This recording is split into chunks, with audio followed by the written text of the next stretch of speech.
This is Jermaine reporting for the Pound Boxing Show in association with One Boxing. I'm here joined by Michael Hunter. How you doing, champ? I'm good.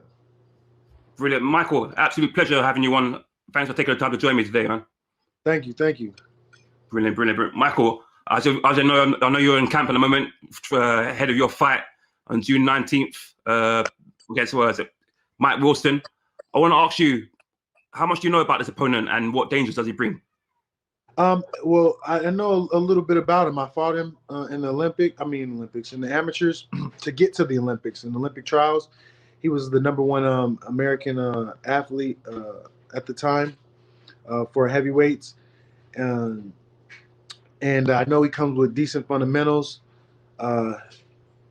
He's not the most athletic person in the world, but he has a lot of he's a vet. He has a lot of boxing history. He's been boxing since he was young. He's been, he's a very consistent he's a workhorse, if you would call it, workaholic type of dude. So I know it's not going to be easy. He's not going to just lay down. But I think this is an opportunity for me to show up and show out. Brilliant. Obviously, I'm sure you want to put on a good performance. How important is it for you, obviously fighting on Triller, live on Triller? How's it important for you to put on a good show and put the heavyweight division on notice? Man, that's one of the biggest. This is the biggest opportunity for me, because to be able to fight on a platform like that is so new to boxing, but has that history and the entertainment, and it has new eyes coming to the sport. This is a great platform for me to just showcase all of my talents and skills and enjoy myself while I'm doing it. You know what I'm saying? Triller is obviously doing some big things as far as viewership and stuff like that. So this is a good opportunity for me to get on one of those good cards. Yeah, let's talk a bit about Triller. Obviously, they got a massive fight coming up as well between Teofimo Lopez and Gambosos. Fantastic fight coming up. Obviously, a couple of weeks ago, you had a friend of yours, Jake Paul, fighting on Triller. So obviously, this is a massive platform. Obviously, it's probably going to compete with the likes of DAZN, Matchroom, Sky Sports, Showtime, all these big HBO, so many massive platforms. So how important is it you to just obviously be fighting on this in terms of putting on a show and then going on for further bigger fights? Man, it's most important. Like I said, this is a great opportunity for me to, I've never had this opportunity like that. I've always pushed against the grain, and for it to be, for the strangle just to release just a tad bit, not all the way, but just a little bit is exhilarating for me. You know what I'm saying? It's very exciting, and I can't wait to showcase my talents and skills and perform at my best. You know what I'm saying? So I'm ready. Yeah. So Michael, we want to talk about one fight what hasn't materialized. It's been talked about for a long time, and that's you v Flip Hrgovic. Obviously, that fight didn't materialize. Would you like to shed a light on why that fight didn't happen? Because Eddie didn't want to pay. Team Sarlin was being sneaky, and Hrgovic is a punk. It's all business. At the end of the day, they're kind of mad or salty about me making a good business move on my part, but I'm out here on my own. I'm out here by myself. I'm the one that pushed for that fight. If they really wanted to make that fight happen, they could have easily made it happen. I was with Matchroom and DAZN, and at that time, I didn't have a choice to pick my fight. So I'm the one that forced the IBF eliminator. They did some sneaky stuff as far as me signing with, knowing that when they figured out I had Triller in the chamber for the purse bid, they knew that they were going to lose the purse bid, and they did some stuff that was not normal, going across the board and trying to talk to the other side about how much they're going to bid and blah, blah, blah. You know what I'm saying? So it was a good move, though, on their part to stop and be the only bidders. But that's what ended up happening, since they wanted everything and they got nothing. You know what I'm saying? So sometimes you have to take what you have to take. I mean, fighters have to do that all day long. You know what I'm saying? So for Eddie Hearn and Team Starlin to not want to pay somebody and not not have it on an even playing field and stuff like that, and to do to go talk to my own sources that I was gonna have bid on the you know what I'm saying, and they never, it was bad negotiation. Well, they never negotiated, so it was no negotiations. So it was all bad business, you know what I'm saying? So it was a very easy situation to find out when Triller was still interested in me, but not interested in the bid because of the dirtiness that they have bestowed and put on the situation. They kind of opt out, and but they said they were still interested in dealing with me, and I got that type of deal at the last minute. So it was a great thing for me. But that's the game. You know what I'm saying? They're being mad at me for making smart decisions. They thinking that I strung them along, but I actually was the one that was the IBF mandatory, not him. It was going down the list. You know what I'm saying? I was in a mandatory position since January. So I've been getting ready and training and working and off and on, just like any other every other man in boxing has been doing. So for them to not get the fight and they're a little bit mad about it, I think that they just got a little taste of their own medicine and they don't like it. Yeah. So obviously Eddie's come out a few times and said that obviously he's been messaging you in your DMs and stuff like that, and you've been avoiding his DMs. What do you say to that? Obviously, because people haven't got to hear your side of the story. So obviously everybody thinking that you maybe you don't want to fight. What do you say to that? Obviously, Eddie and his messages. I think Eddie's he tries to paint the narrative because he can. He's always in the media. He's always on social media. He's on Twitter. He's a Twitter guy. That's the only reason he even tried to contact me, is because I forced his hand, you know what I'm saying, on Twitter, and the people were getting involved, and then he reached out, but it was already far too late. He was a day late and $1 short. So I mean, what can I say about that? It was bad business on his part. He texts me on Twitter, you know what I'm saying? Like, he knows my contact. He knows where who to get in hold of and how to get a hold of me. So for him to say that and talk about that, it just reminds me of Uncle Eddie. That's the same stuff that he's always been doing. That's how he tried to get the Tyson Fury Anthony Joshua fight to go along, and I think he was trying to paint a narrative that wasn't really there, and now they're mad because it came smack back in their face. So these are things that are Eddie that has to learn. These are business moves that he's doing. He's forcing people's hands, and people are fighting back a little bit. So I just think that he's a brilliant businessman, and he's daring, and he's brave and stuff like that. And I think that he tends to put his hands out there, and whatever shakes, and whatever doesn't, it doesn't. So I just think that lately he's been missing. So he's gonna, he's playing the gambling game. You know what I'm saying? Yeah. Let's talk a bit about the heavyweight division. Obviously, a massive fight was supposed to be scheduled to happen on August 14th between Anthony Joshua and Tyson Fury. Obviously, Deontay Wilder has other ideas. He's exercised his right to a trilogy. What do you think of that? What's happened in the last couple of days? Obviously, Deontay Wilder putting in a bid for a rematch. I mean, I think I'm not really sure what to say about the arbitration. I don't even know what they're even arbitrating about and how that stuff is going, or what the case was. But I mean, people want to see it. The fans, I think the American fans would like to see it. I think that it was, like I said again, it was a bad business and great efforts though on Eddie Hearn's part. They got Anthony Joshua trying to point fingers at Tyson Fury when they already knew what the situation was, and I think that they knew more than anybody that who was really in hopes of trying to get this thing done. I don't think Top Rank was trying to get the fight done. I don't think Tyson Fury was trying to get the fight done. I don't think MTK Global or Frank Warren was trying to get the fight done. I think if the fight was being made, you would have had to give a lot of credit to Eddie. I think he was a lot of his doing, a lot of his energy of forcing hands and, trying to build up the fight and make the people get involved, and the power people, the money guys, the Saudi people. I just think that was him putting it all in when it goes into promotion. And I think that he just came a little short. And, I think that's just how the cookie crumbles.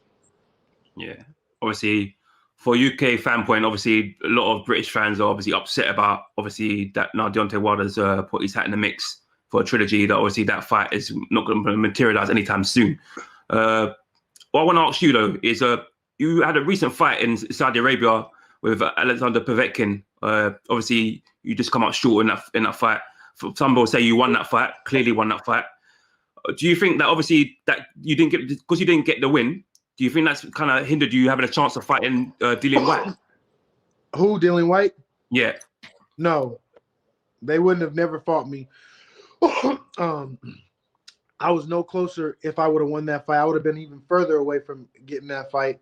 And the only thing is, I just allowed Povetkin to knock out Dillian Whyte, and for him to have a little comeback and have a little story.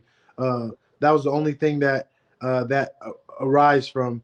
The only reason I got the draw was how they were able to continue with the fights. But they would have never, Dillian Whyte would have never stepped in the ring with me, even to take pictures. I feel like.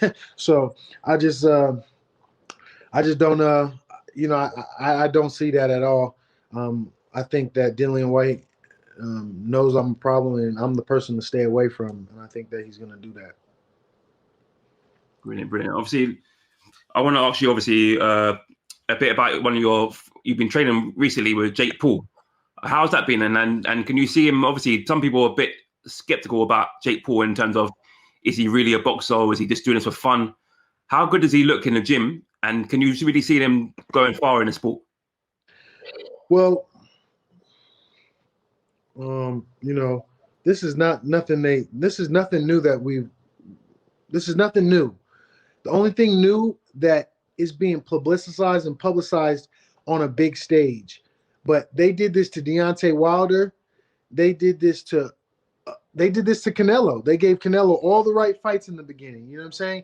They do this to a lot of the different fighters. If you're the chosen one and you get the right hand, then this is the same platform. This is the same formula that any other boxer has has that pedigree or put on that pedestal is going through. Deontay Wilder, and they've all done it. Anthony Joshua, they've all been prepped. So for them to try to be mad at Jake Paul, for prepping, you know what I'm saying, and getting paid for preps, that's the only thing is usually you have to pay for prep fights. You know what I'm saying? You have to put your own money up, but he's making millions and billions of dollars fighting for prep fights, fighting fights that, he has the edge on, which is that's normal boxing business. And there's nothing that's changed about that. The one thing I can tell you is he's doing everything else that a boxer does. He's having full on training camps with full on fighters. You know what I'm saying? So it's going to be very difficult to compete with that. You know what I'm saying? When you have 20, 30 people around you every day and making sure you eat, sleep, and poop good, it's gonna be very difficult. So yes, he's a full-on fighter. You know what I'm saying? What stage he's in? He's in the early stages of his career. So for him to be getting these fights and these massive paydays, that's the only difference that's different. And I think that the normal boxing promoters and managers have to either get with the game or get lost, because they're the ones that kind of started this whole situation. They're the ones that, that forced the hand like this. And the people that are doing it now are not really particular traditional boxing. So I think that's why they're getting a little upset and there's a little turbulence, is because you know, the people that are in the game now are not traditional boxers. They haven't been in there for 50, 100 years. It's not top rank. You know what I'm saying? It's people that, you know, were in entertainment and not in anything else, you know? I mean, Al Heyman was in entertainment. So they could have easily done this same situation. But, I mean, they follow the same formula anyway. It's just that, you know, some people have actually taken it to another level. So I think that, you know, we just have to get with the times. Yeah.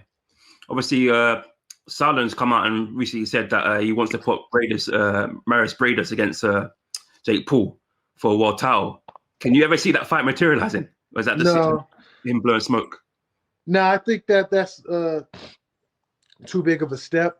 You know, Bradis is an actual fighter. He's a real legit, you know, experienced, let's say, not actual fighter, but let's say an experienced fighter.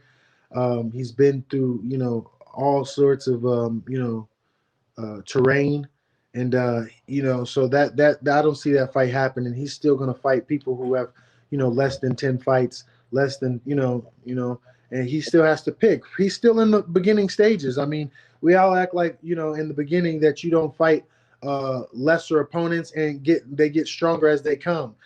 It's just that he's making money for it. You know what I'm saying? So I just don't think, I think that people should kind of give the man a break. He knocked the guy out when, you know, they had people like Dana White betting against it, millions of dollars, talking about that he wasn't even going to do nothing to Ben Askren when, you know, apparently he knocked him out with no problems. You know what I'm saying? And he did. And if you watch, he did some beautiful stuff in there, some very mature things, the way he presented himself in there as a boxer. I mean, Ben Askren had actually had fights. You know what I'm saying? He's a veteran fighter. You know, you can't say he's a veteran boxer, but he's been a champion. You know what I'm saying? This is the same thing that they were just saying about why he wouldn't knock him out.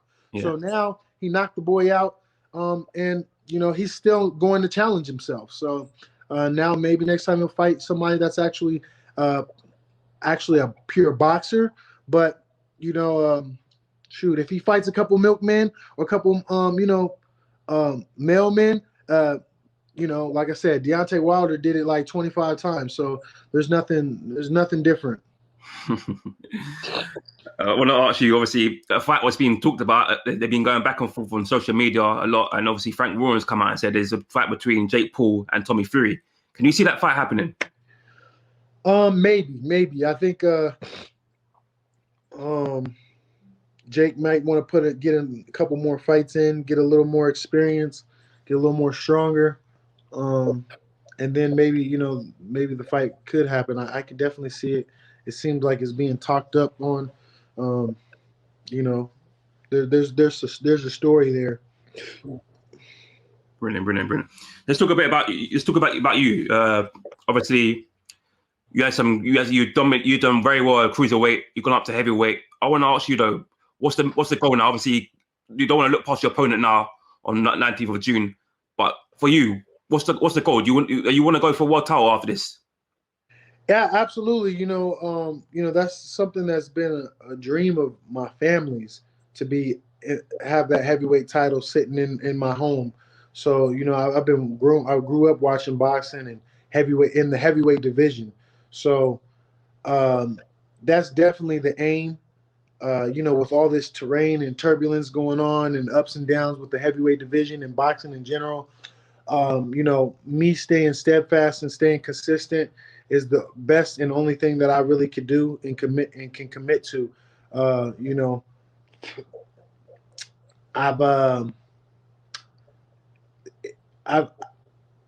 for me in my independency, if I had, you know, I have a family, you know, we all got family and stuff like that. I feel like if I was a little bit to myself, if I was a lone shark, I think, you know, I ought to be a little bit more careless or reckless with my decisions. But, you know, we have to look out for our best interest. And I think that I've made the right decisions here. Yeah. Okay, let's talk a bit about the heavyweight division, because there's a lot of fighters outside the champions you could face if you was to go on to push on for world titles after this. Obviously, the likes of, we mentioned Dillian Whyte, the likes of Chisora over here, Joe Joyce, Usyk. List goes All on. all these names though, these are all fights that I will not get, and these guys are gonna stay away from me. Other than the last fighter you said, Usyk, and for a a business move right now, he's kind of in a different position. So I don't see that fight happening just yet. But those other names, they're not gonna step in the ring with me. I don't see it. I would have to force their hand, and they'll probably go somewhere else. They want to get those big fights before fighting somebody like myself, where they know they ain't got no W in. I want to ask you though, if you could pick an opponent and this was to fight anytime soon after your fight, Mark Wilson, who would it be? If I had a fight, if I had my own, if you had your own way, who would you want to target? What's the fight? I would like to fight Dillian Whyte. Dillian Whyte. Dillian Whyte. Who else is there? Any of these guys? Would you come to the UK for that fight? If that fight was made possible, would you willing to come and fight in the UK for that fight? I would come to the UK for that. Absolutely. I love the UK fans. It's really exciting over there. I think I think it would be you couldn't do it anywhere else but the UK for that fight. Just because of my history with the UK, and obviously Dillian's from over there. So I think it would only be right to showcase that in over there. Yeah.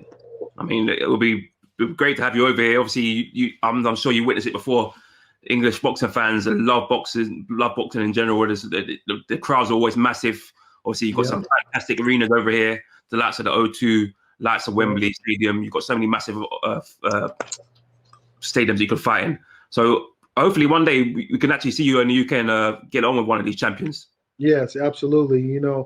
I think I just have to stay steadfast, and you might have to see me. I might, I'm not one of these guys, that's going to be waiting. So you might end up seeing me fighting one of these young up and coming guys, real soon. I'm not sure which guys, but I'm not the type of guy that's going to be, looking for a specific type of fighter for me to fight, or a certain type of a situation. Eventually, I'm going to make my own situation. So if I don't get the right fights, then you'll see me, somebody will be trying to overthrow me, and I'll be holding my own. So you might see me again with one of these young guys, because I don't think that echelon right there, that whole little group, the Furies, the Whites, the Parkers, and all that, I don't think that I'm going to have any type of fights with those type of guys anytime soon. It's either kind of a low tier or a high tier in a sense for me. There's no middle way, because I'm in there and I'm ready to fight anybody in that situation. So I just think that it's going to be very, very interesting in the next couple months. Yeah, 100%. I mean, like I said, you've got we're not too sure what's going to happen in terms of Usyk's if he's going to fight Joe Joyce, or if he's going to have Anthony Joshua, Tyson Fury, or Tyson Fury, Deontay Wilder. It's all up in the air at the moment. I think we all have to just be patient, and hopefully we get some big fights. Hopefully we get you involved in these big fights as well. That's right. Yeah, I think I have the hardest hand to get into these fights, but I'm pushing the hardest as well. So we'll see. I'm gonna stay consistent. I'm gonna stay focused on June 19th. Mike Wilson, show up and show out, and we're gonna take it from there. Yeah. So obviously, let's talk about the Mike Wilson fight. So I want to ask you though, before I let you go, have you got a message for your fans? You're going to be tuning in for Triller to watch your fight against Mike Wilson, and have you got a message for Mike Wilson going into that fight? No, not really a message for Mike Wilson. I'll see you there. I hope you're in good shape, and for my fans, just keep following me, keep following the journey. I really respect you guys. I love y'all. Keep following my journey, man. It's not a short one. I've been here for quite some time, and I got a little bit more ways to go. And I just thank you guys. Appreciate it. Michael, absolute pleasure to take the time to join me today, man. absolute love. And I can't wait for your next fight. And I wish you all the best for your fight on June 19th. Thank you, man. Appreciate it. God bless. Take care. One love.